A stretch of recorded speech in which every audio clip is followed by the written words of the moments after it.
하나님 말씀 신약성경 마태복음 28장 16절에서 20절까지 말씀 보십니다.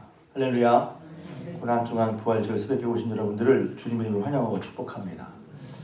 제가 이제 고난중앙 부활 새벽기도를 하면서 이 자리에 참석한 또 우리 중앙의 성도들의 삶이 어떤 삶이 복될까. 그래서 부활의 주님을 정말 만나고 이미 만나고 동행하지만 다시 만나고 또 계속해서 말씀드렸잖아요. 이제 부활 예수님 십자가 죽으신 뒤에 아리마대 사람 요셉이나 니고데모 그리고 막달라 마리아 믿지 못했던 제자들에게 예수님 나타나셔서 친히 부활을 증거해 주시고 또 성경을 통해서 마음을 열어 깨닫게 해주시고 성경을 풀이하실 때 마음이 뜨거워지고 부활을 경험하고 그래서 부활의 주님을 본 다음에 그들의 삶이 부활로 말미암아 부활하신 짐으로 말미암아 슬픔과 혼란과 그리고 낙심 속에서 다시 돌이키게 하는 그런 방향전환이랄까요? 삶의 힘이랄까요? 삶을 움직이는 원동력이랄까요? 그렇게 됐단 말이죠. 그러니까 함께 하심에도 불구하고 엠마로 가는 제자는 몰랐잖아요. 마음이 눈이 밝아져 보이더라. 그래서 지금도 이렇게 성경에 나온 주님이 부활하신 주님이 부활의 주님을 우리가 눈이 밝아져 주님이 이렇게 함께 하시는구나.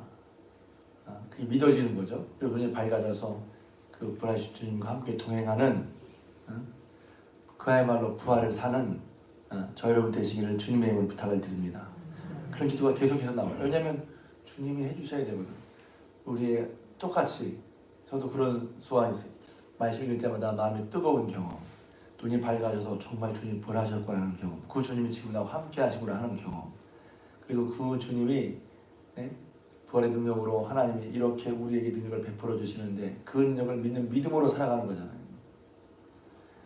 그래서 아는 것과 믿음은 좀 다릅니다. 믿음이 있을 때 위로와 소망이 있습니다. 믿음이 있을 때 이렇게 믿어지니까 제가 그래서 믿는다는 게 뭐지? 그래서 아브라함 얘기를 했잖아요. 믿음의 조상 아브라함이 어떻게 했어요? 하나님이 자기에게 말씀하신 대로 하나님 저는 자녀가 없어요. 제가 무슨 상급을 주시겠어요? 저의 후계자는 이 다윗 사람 엘레에셀이에요. 그러니까 하나님 무슨 소리냐? 내가 너한테 약속했잖아. 응? 그래서 아브라함을 밖에 나가서 별을 보게 하시면서 내 자손이 저가 될 거야. 그랬을 때 아브라함이 믿었단 말이에요. 믿으니까 하나님 일을 의로 여기시고 그랬잖아요. 믿은 거야. 그러니까 아브라함이 하나님의 약속을 믿은 아브라함의 마음이 어땠을까요? 생각해 보세요. 정말 믿었어. 믿었더니 지금 아들이 없어요. 혹은 뭐 자녀가 없어요. 제 후계자는 저 사람이에요. 약속을 믿으니까 지금 상황에서 당장 즉시로 위로받죠. 소망이 있죠. 믿음은 놀라운 거예요. 그래서 여러분이 기도께서 기도할 때 믿음을 위해 기도를 하잖아요. 작년에 믿음 말씀 얘기했으니까. 말씀을 믿는 믿음이 있을 때 그 믿음이 힘이 되는 거예요. 그건 내게서 나오는 게 아니야. 하나님의 말씀을 믿을 때 믿어지는 거죠. 아브라함 믿었어요. 믿음의 조상이야. 믿음으로 말미암아 의롭다함을 처음 받은 사람이 아브라함이란 말이죠. 하나님 뭘 기뻐하실까요? 하나님 믿는 걸 기뻐하시죠. 우리는 믿음과 삶을 따로 생각하지만 그렇게 믿었기 때문에 아브라함이 계속해서 하나님을 믿은 거예요. 믿고 믿음의 삶을 살았단 말이죠. 마찬가지로 여러분이 예수님의 부활이 여러분에게 믿어지기를 주님의 이름으로 축복합니다. 그리고 믿어진 믿음으로 주님과 동행하며 사는 게 이게 레알 신앙의 삶이란 말이에요. 그런 차이가 있잖아요. 신앙을 부활을 교리적으로 아는데 실제 삶에서 함께 하시는 주님과 동행하는 의식은 없거나 적다면 여러분 그런 부분에 저도 그렇고 눈이 열려지기를 축복합니다. 신앙은 교리를 아는 게 아니에요. 실제. 그래서 부활하신 주님과 함께하는 삶의 실제. 때로는 어렵죠. 왜냐하면 보이지 않는데 이게 느끼지 느끼지 않는데 주님이 옆에 계셔서 이렇게 느껴지면 얼마나 좋겠어요? 근데 그렇지 않거든요. 그렇지만 성경은 분명히 뭐라고 말하냐면 예수님이 부활하신 주님이 우리와 함께한다고 말하고 있단 말이에요. 그래서 제가 이런 말씀 드렸잖아요. 예수님의 부활은 우리의 신앙에 우리가 믿는 게 이런 부분 이렇게 믿고 있어. 근데 부활은 그걸 더 넓힌단 말이에요. 이런 부분도 이런 부분도. 그래서 어제 말씀드렸잖아요. 부활장에서 우리가 사는 게 이 땅에서 사는데 부활은 뭘 말해주면 이 땅의 삶이 다가 아니라는 걸 보여주잖아요. 만약에 우리가 예수 그리스도를 바라는 것이 이 세상뿐이라면 제일 불쌍한 자다.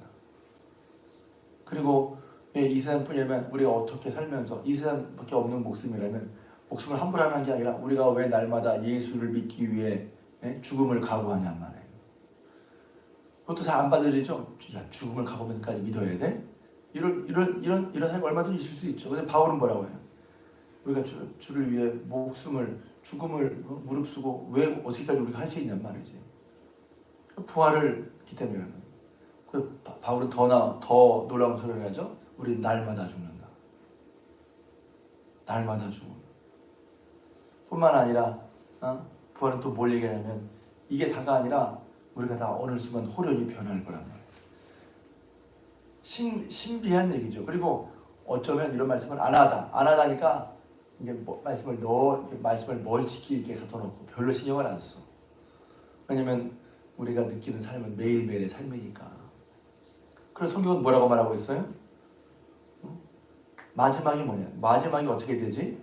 다 부활할 거라는 거예요. 호련히 죽을 몸이 죽지 않을 것을 입고 썩을 것이 썩지 않을 것을 입을 때 사망을 이긴다는 거예요. 그러니까 제가 왜 또 얘기하는 것 같으냐면 부활에 대한 또 우리가 부활한 것에 대한 감이 우리에게 적단 말이죠.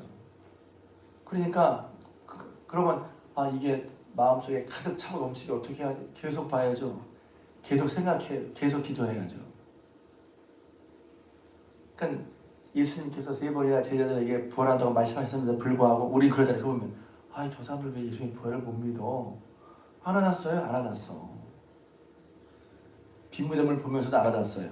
심지어는 예수님이 부활하신 줄 보면서도 안 와닿았어. 오늘 말씀해 보면 아직도 의심하는 사람이 있어. 진짜 부활하셨나? 그런 거예요. 그만큼 믿을 수 없는 일인데 하나님께서 부활을 승리도 약속하셨고 예수님 말씀대로 살아나셨어요. 그러니까 부활의 주님과 함께하는 건 우리 기독교의 가장 강력한 메시지고 복음인데 그거와 상관없이 부활을 교리적으로 머릿속만 알고 부활의 주님과 함께 사는 것이 없다면 우리는 부활의 우리가 살면서 가장 강력한 믿음의 능력을 별로 이렇게 뒤로 놓고서 우리 힘으로만 살려가는 그런 모습일지도 모른단 말이에요. 그러니 맨 마지막에 고린도서 15장에서 사망한 내 손을 모여서 어시냐 그렇게 될 땐 마지막 사망이 그래서 제가 그랬죠.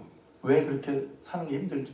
안 죽으려고 살아보려고 죽지 않으면 죽음이 무서운 거예요. 그런데 죽음의 권세가 예수님의 부활로 말미암아 사망 권세를 이겼단 말이에요. 그거예요. 우리는 사망 권세 아래 살아서 사망 권세 때문에 두려면 산단 말이에요. 근데 사망 권세를 이기셨어. 그게 많이 경험되죠. 그러니까 그 다음에 나올 말이 우리에게 예수 그리스도로 말미암아 우리에게 승리를 주신 하나님께 감사하노니 그 승리가 뭐예요? 그때 승리가 뭐예요? 제가 돌아온 오후 예배 때 오전 예배 때는 다른 거 하려고 오후 예배 때 이 말씀 하려고 준비하고 있거든요. 우리에게 어떻게 승리가 주어지지? 예수 그리스도의 부활로 말미암아 우리를 사망 권세에서 예수님도 계시지만 예수님보다 사망 권세에 눌려 예수님 따르기보다 사망 권세에 매여 거기에 살아간단 말이죠. 근데 부활이 사망 권세를 이기게 해주셨어. 그러니까 우린 사망 권세를 이기게 하신 예수를 믿음으로 말미암아 사망 권세의 지배나 영향력에서 벗어나서 예수를 따르게 돼서 예수로 말미암아 승리한다는 거예요. 예수님 아니고는 이런 사망 권세 승리를 주실 분이 없어요. 그래서 거기서 우리에게 예수 그리스도를 말미암아 우리에게 승리를 주신다. 이 승리가 어떤 승리냐고 잘 되는 거? 사망 권세를 이기면서 맨 마지막에 그 심판받을 것을 원수는 사망이라고 했잖아요. 왜 사망이 원수예요? 우리 사망 권세, 죄의 삭슨 사망이고 사망 권세 아래 살아간단 말이에요. 뭐가 두려워요? 죽는 게 두렵잖아요. 죽는 게 안 두렵다고요? 왜 이렇게 그럼 왜 이렇게 바둥거리면서 살아?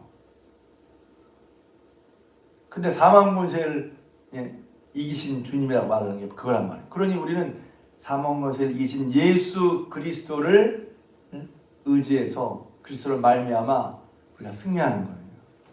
그런 승리 주셨으니 그러니 사망 권세 누가 사망 권세 세력이 우리를 막 흘려갈 때 우리는 거기에 휩쓸리는 게 아니라 예수님 부활하신 주님과 함께 사망 권세를 이기고 주님과 함께 이겨내고 그러니까 이겼다는 게 아니라 계속해서 사망 권세의 영향을 받을 때 예수 그리스도를 힘입어서 부활의 주님을 믿는 믿음으로 우리를 흔들리는 사망 권세를 넘어서서 살아가는 거란 말이죠. 쭉 제가 지금 부활절 설명 쭉 얘기하고 있어요. 그러니까 어떻게 해요? 사랑하는 형제들아 견실하며 굳건하며 흔들지 마라. 어떻게 흔들지 말아요? 우리에게 승리 주신 예수님 때문에 흔들지 않는 거예요. 그냥 견실하면 흔들지 말아야지.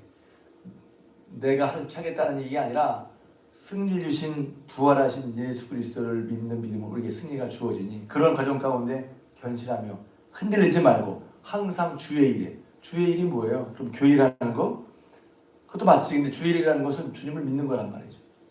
하나님의 일은 하나님 보신 자를 믿는 거잖아요. 하나님이 기뻐하신 일, 하나님이 뜻하신 바 예수께서 하신 일을 그게 주의 일이죠. 주의 일에 항상 주의 일에 더 힘쓰는 자들이 되라. 어떻게 할 수 있지? 그렇게 항상 주의 일에? 예수 그리스도 말미암아 우리에게 승리를 주셨으니 또 이는 너희 수고가 주 안에서 결코라는 붙임 헛되지 않은 줄 내가 알느니라. 주 너희 수고가 주 안에서 헛되지 않아. 그러니까 말씀대로 사는 게 수고하고 애쓰는 게 우리 눈에 결과처럼 안 나타나는 것처럼 그러니까 실망스러우니까 이렇게 계속 해야 되나? 이렇게 믿음 생활을 해야 되나? 너희 수고가 주 안에서 결코 헛되지 않은 줄 알미란 말이죠. 그럼 그렇게 주님과 승리 주신 주님과 함께 살아갈 때 오늘 얘기는 그거예요. 오늘 권사님 말씀하셨지만 동행하는 거죠. 보내주신 주님과 함께 동행하는 거예요. 동행한다고 할 때 어떻게 하죠? 오늘 말씀 유명한 말씀이죠. Great Commitment라고 해요. 대명령, 지상명령, 지상 가장 높은 명령, 가장 귀한, 가장 주된 예수님의 명령. 근데 이 말씀은 제가 이제 사도행전 말씀 보다가 이렇게 느낀 거예요. 똑같은 예수의 말씀이죠. 우리는 똑같이 말씀을 보지만 이 말씀은 부활하신 주님의 말씀이란 말이에요. 예수님 그전에도 제자들은 예수님을 주님으로 하나님의 아들로 물론 믿었지만 이제는 부활 십자가에서 죽으심을 분명히 봤는데 말씀을 다시 사셨어. 다시 사신 부활하신 주님의 말씀이란 말이에요. 그 말씀이 저는 다르게 들리지 않았을까? 허투루 들리지 않았을까? 왜? 죽었다가 살아나셨는데 그런 주의 말씀인데 그러니까 그 무게가, 그 크기가, 혹은 그 중요성이, 혹은 받는 제자들의 마음이 달랐을 거란 말이죠. 신앙생활은 하나님의 말씀을 어떻게 받느냐에 있는 거죠. 오늘도 여러분들이 설교를 통해서 기도할 때 또 성령께서 여러분 하나님의 말씀이 생각나게 하시고 그 말씀을 내가 그냥 말씀 알았다. 전부가 아니라 하나님의 말씀을 듣고 받는 여러분 되시길 주님의 이름으로 축복합니다. 그 주님 뭐라고 말씀하셨냐? 얘기는 간단하잖아요.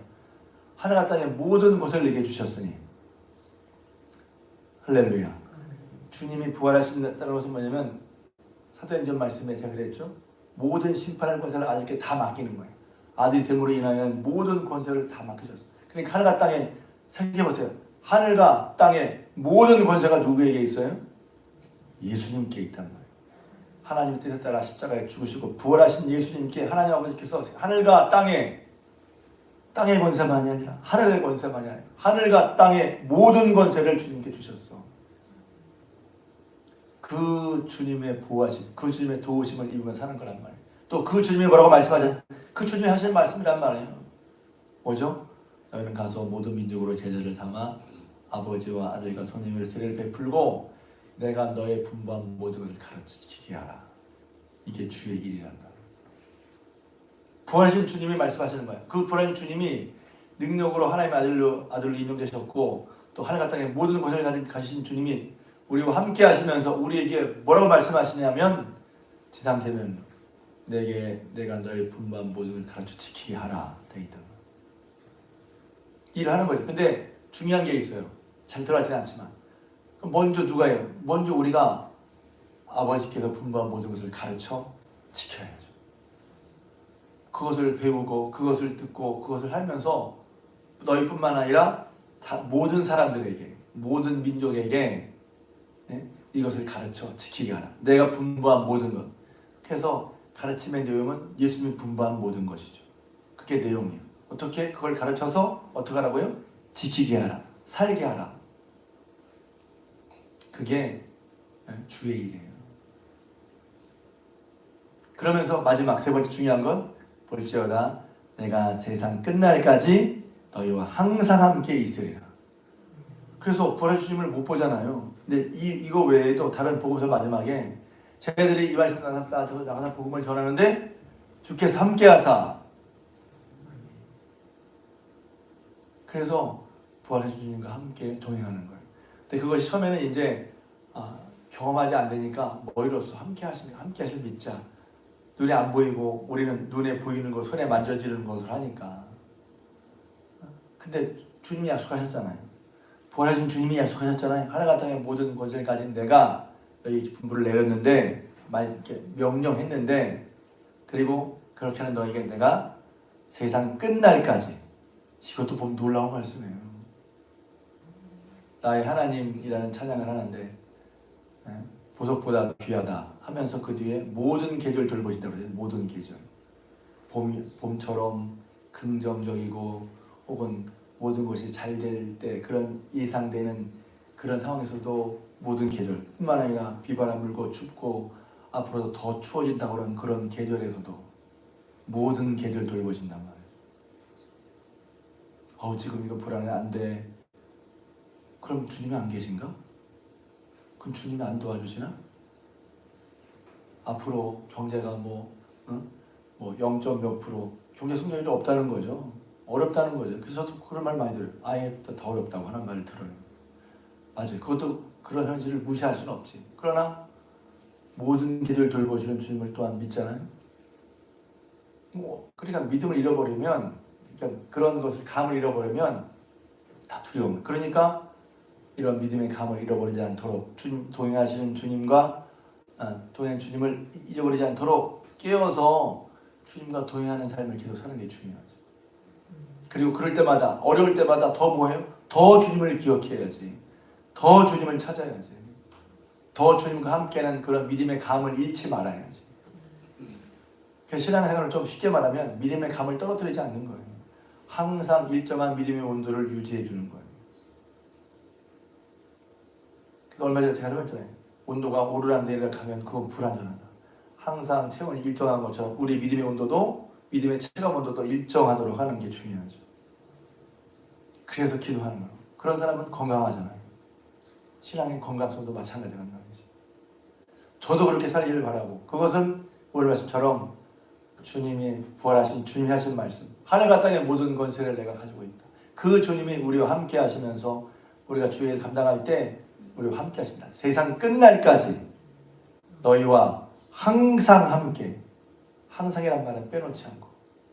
그러니까 이 말씀만 묵상해도, 묵상하고 그 말씀을 아브라함의 얘기처럼 다시 아브라함의 얘기 돌아가고 믿으면 믿었어.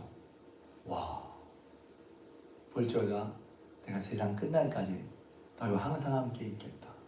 하나가 땅의 모든 권을 가진 내가 내 분부를 따라 살아가는 너희에게 항상 함께 하겠다. 부활한 주님의 말씀이고 그 말씀의 권세, 능력, 크기, 중요함 혹은 그 말씀이 주는 위력이랄까요? 위엄이랄까요? 그 말씀과 함께 부활한 주님과 주님이 함께 하시고 그 주님과 함께하는 부활을 살아가는 저 여러분 되시기를 주님의 이름으로 부탁을 드립니다.